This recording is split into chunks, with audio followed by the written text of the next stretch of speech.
So I've been asked about love and what I think about it. I think everyone generally enjoys their own level of love. Everyone experiences love in a different way, and they all have their own views on what love feels like.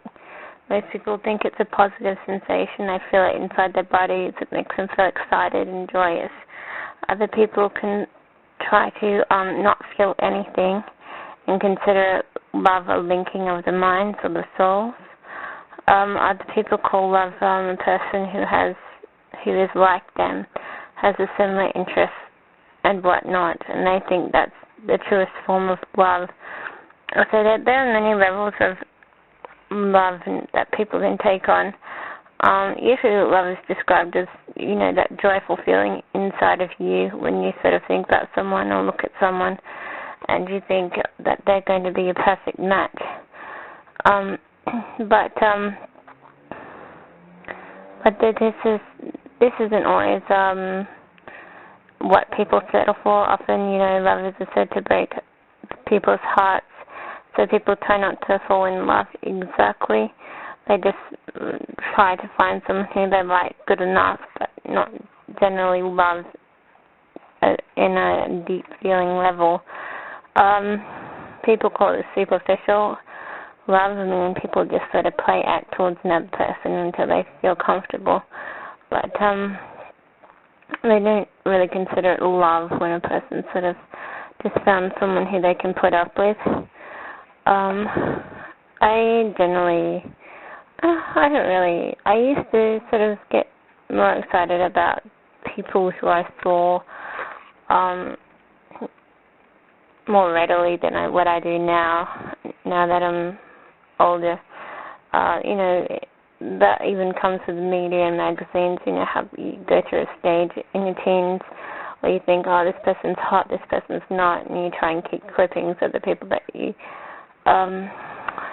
think are hot, and people who you don't consider, and throughout the people who you don't consider hot. Generally, most of the hot models in daily magazines I didn't consider very hot, whereas, actors on film and TV could look better. But when you realize that it's mostly, all done up for a movie, you know that they're not really all that hot in the end. You know that their looks are going to fail. They're going to do drugs and they're going to look old, and whatnot. They're going to start, going through weird bohemian stages, which people have been catching on. So, none of that is very long-lasting. I mean, if it keeps your interest and helps you watch a movie for a week or a month or even a few years, if that's what keeps you wanting to watch a movie, then that's sort of a successful sale. But,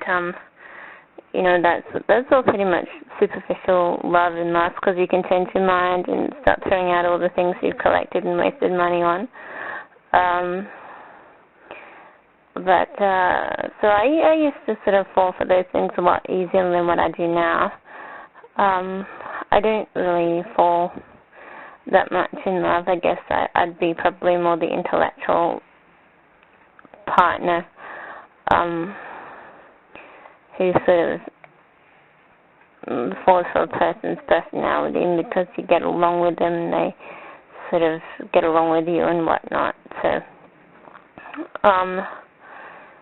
I guess that would be sort of the kind of person who I'd go for now, rather than, just going for a person's look and having a guy and saying that a guy looks really hot and whatnot.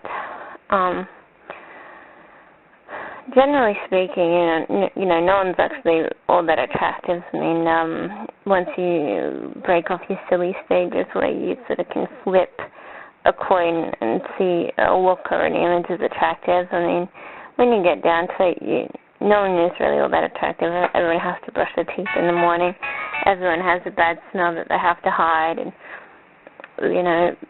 you want people to not smell bad. You want people to be sort of otherworldly when you think about partners, but most people sort of start liking the disgusting and they end up falling in love with things that would otherwise disgust them if they weren't falling in love in a disgusting way.